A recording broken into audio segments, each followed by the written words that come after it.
is Benji Cole, son of Al Cole from CBS Radio and host of the syndicated talk show, People of Distinction. A talk that gives you an in-depth view of some of the most dynamic, intelligent, and successful people on the planet. Run to our website, alcoleenterprises.com for more info. Email me through benji@alcoleenterprises.com if you'd like to get involved with what we have going. And as always, please continue to like and follow our broadcasts. People of Distinction is internationally syndicated solely due to the love and support that you all continue to give. We're available across all major distributors, and as long as you keep following, we're going to continue to put out the content. Now sit back and strap in, because on the line with us today, we have the impressive Nancy Seberiano.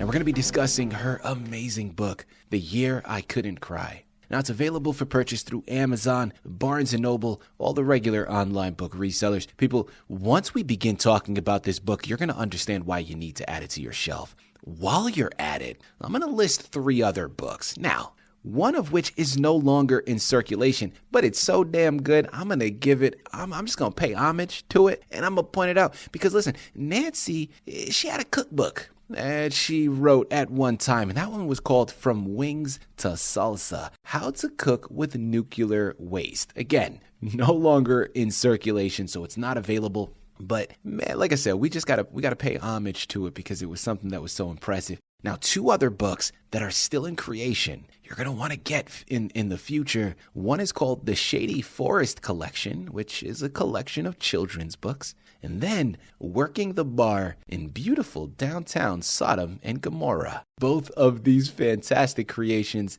are still in development, but check back in frequently because people, those are books you're going to want to add to your shelf. The anchor for today, of course, is all about The Year I Couldn't Cry. And listen, I mentioned to you before, The Year I Couldn't Cry is one you need to add to your shelf. Strap in, people, and I don't mean that lightly. The conversation that we're getting ready to have is a heavy one.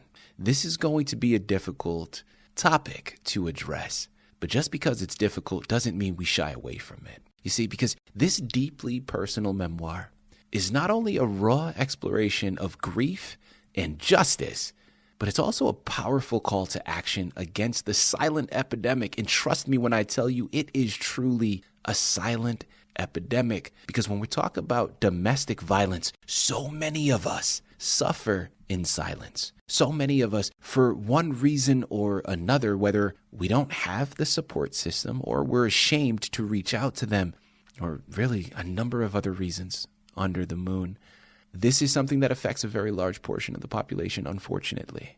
Chances are you yourself know someone that has been in an abusive relationship, is in an abusive relationship, or you yourself are in one. And if that is the case, first and foremost, I'm going to point out the fact that A, you're not alone, and B, there is help and resources available. It may not be the easiest thing to do, and fear keeps us in almost a catatonic state at some points. This book, The Year I Couldn't Cry, is going to depict a heartbreaking story of Nancy's daughter. But the way I look at it, this is a book that we jumped at the opportunity to have on the network because I look at this as truly being a narrative where Nancy's daughter, her death will not go in vain, because if it can help just one other person that finds themselves in a similar circumstance and it gives them the eye-opening push to get themselves out of that situation, then it has served its purpose tenfold. You see, Nancy is the absolute embodiment of a person of distinction, and this book is a magnificent resource to add to your shelf, and it's truly going to help so many people. And without further ado, let's bring her here with us. Nancy, first and foremost, welcome to People of Distinction, and thank you very much for being a guest. How are you today? I'm fine. How are you doing, Benji? Nancy, I'm fantastic. I'm better than I deserve. And I'm thoroughly looking forward to this discussion. What you've done here, man, I really do mean it, is something that it takes so much courage and bravery for us sometimes. And listen, being someone that I have 2 very young children, so I don't know what it's like to lose a child, but I do know what it's like to lose a very close family member. And being through that experience, man, there's some times where now I'm so far removed from it. It's been decades since that has happened.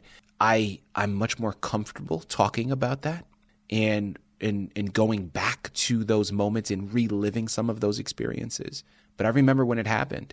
And you couldn't get me to talk about it. You couldn't get me to even realize it for myself because it was such a traumatic experience. So for you taking the initiative and creating this literary window for others to peer into takes bravery. It takes an immense amount of courage.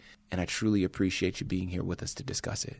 Now, Nancy, let's start off. This is a memoir, so it's going to cover your background as well. But I'm going to still pose it as a two-part question. A, tell us a little bit more about yourself and your background. And B, tell us more about this amazing book, The Year I Couldn't Cry. Well, I'm a mother of 4. Babe was my second, and I'm a grandmother of 9. I worked in the food and beverage industry for 34 years, and 27 years of that was working in a bar. I worked in Texas, Florida, Vegas, Atlantic City, Ohio. I've been all over. I've worked in hotels, casinos, restaurants, bars, nightclubs, honky-tonks. I'm used to dealing with all kinds of people, but you never know what you're going to have to deal with, right? And you should learn from every experience. After the death of my daughter, Babe, I packed up the girls and we moved to the Amish countryside where life is a whole lot slower and quieter. Here I volunteered at the local food pantry, the local newspaper, the Messenger. I cared for my mother for a few years before her passing, and I even did a stint on the village council.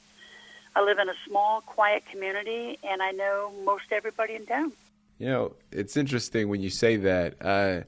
I feel like as my wife and I continue to get older, we are looking for that slower lifestyle, right? I mean, when we were younger, that was not for us at all. And, you know, listen, we're here in Los Angeles, so there's always something happening. There's something you can go to, some type of party or event you can attend. But as we've gotten older, like we have thoughts and contemplations ourselves of, let's go to a slower lifestyle. Let's actually get to know the community. Looking for Mayberry where you could be safe. Yeah, absolutely.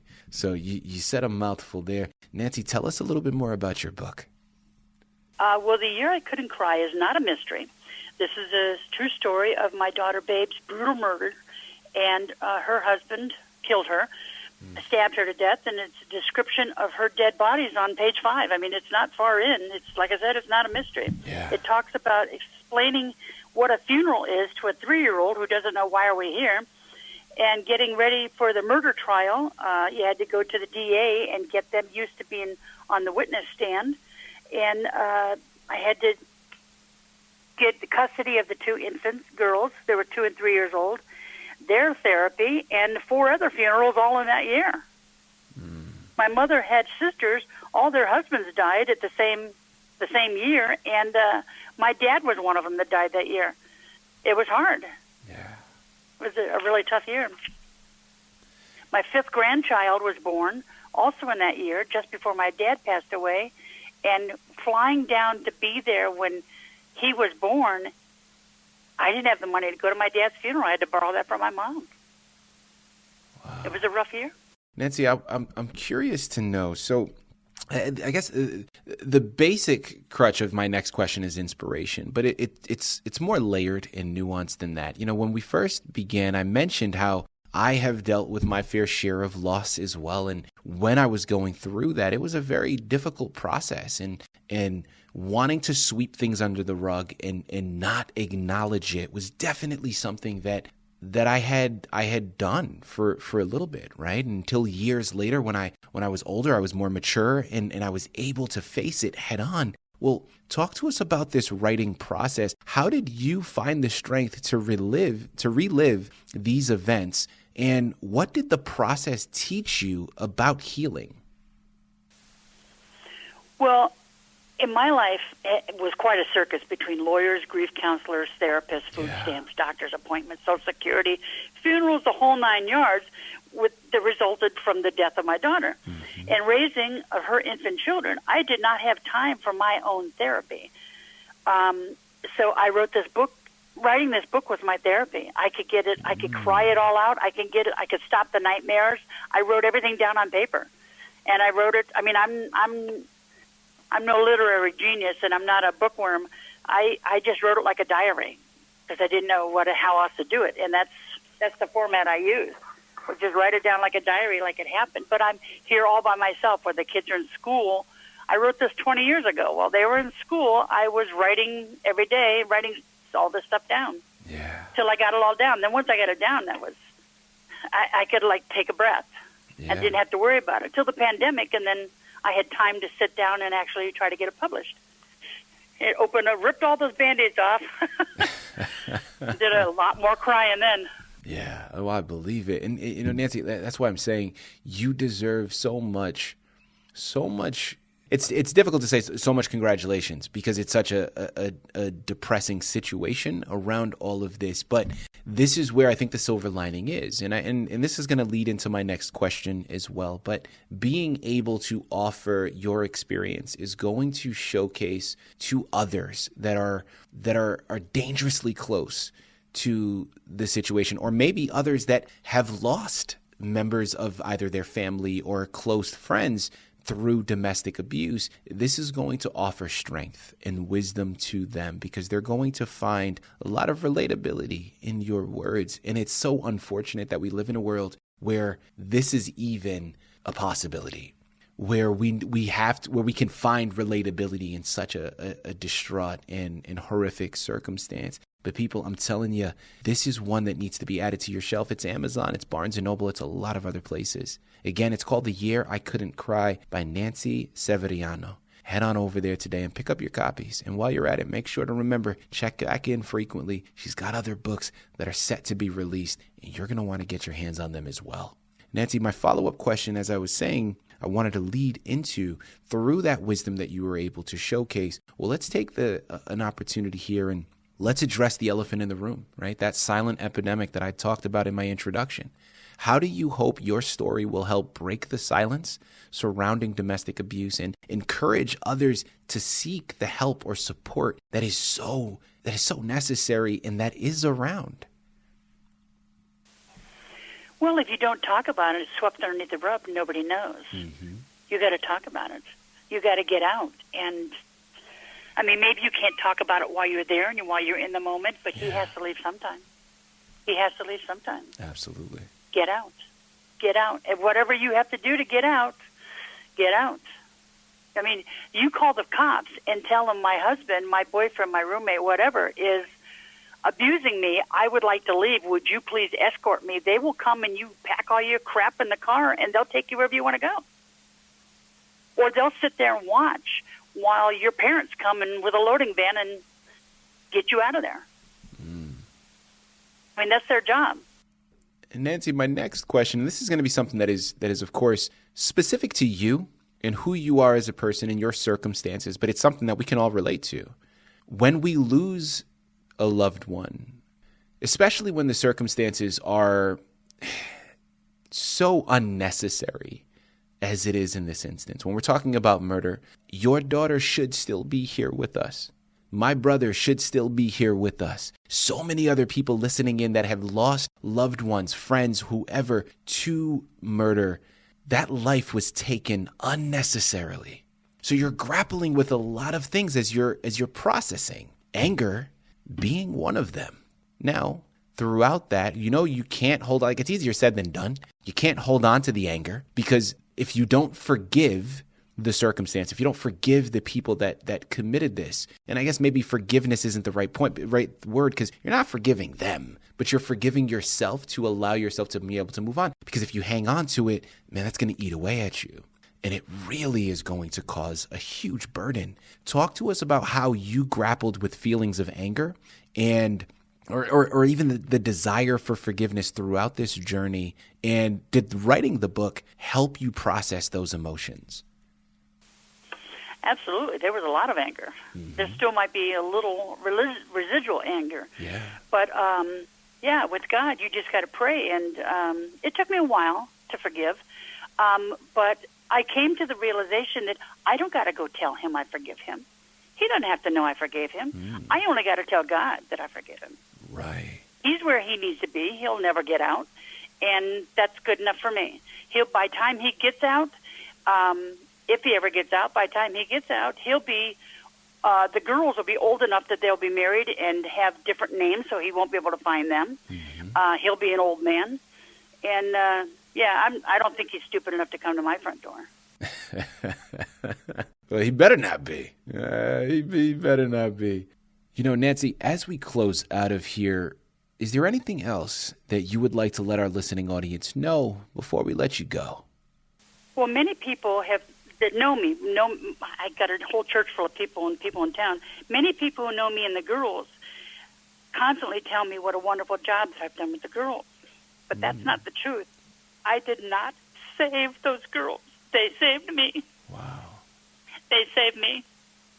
I had so much to deal with taking care of them and taking them through therapy and everything that they had to do. I didn't have time to wallow in my own self-pity. That's why doing the book was my therapy, but I got them through what they got to go through, and they're strong young ladies now. I mean, the youngest one, their pictures in the book with their mother the last picture was taken 2 weeks before she died. The youngest one got married 2.5 years ago and asked me to give her away. They're both wonderful girls. That is so beautiful, Nancy. Well, listen, you have done an amazing job, a magnificent job, and you deserve all the credit in the world. That is a beautiful thing. Thank you so much for sharing. Nancy, like I mentioned at the top of the show, what I thoroughly appreciate about this book is by doing this, as difficult as it may have been to write it, as difficult as it may have been in moments like this when we're discussing it and you're reliving certain instances, the words of wisdom that you're offering are going to be the strength that others are able to better themselves through. Your daughter's death is not going to be in vain because of this discussion, because of this book that you've written. And because of that, her memory will continue to live on. And listen, we can't say any more but to sit here and to thank you for doing this and for turning a story of unimaginable pain into a story of hope, strength, and advocacy. People, the book is called The Year I Couldn't Cry. I promise you, when you pick it up, you're going to do a whole lot of crying. So make sure you got the tissue box next to you. Head on over, pick up your copies today, and get lost in these amazing books. Nancy, this has been an absolute honor, and I really do mean that. Thank you once again for being a guest with us through People of Distinction. Thank you. You too.